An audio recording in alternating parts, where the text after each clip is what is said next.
42મી ગાથા વડે પ્રભુની ભક્તિમાં જોડાઈ રહ્યા છીએ, જેના પ્રભાવથી જેલ સંબંધી, કોર્ટ કચેરી સંબંધી અને બંધનથી મુક્તિ મળે છે. આવી ગાથા વડે પ્રભુની ભક્તિ.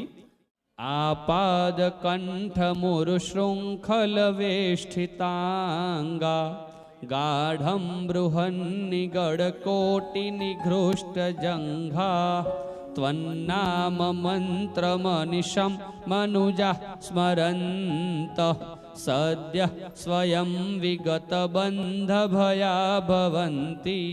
તું રાજપાટ હતા એ સમ્રાટ, તો એ વીરે લીધી કીર્તિની વાટ. સંગમ જેવા આવે સ્વામીને સતાવે, સગડું સહન કર્યું સ્વામી એ સમભાવે.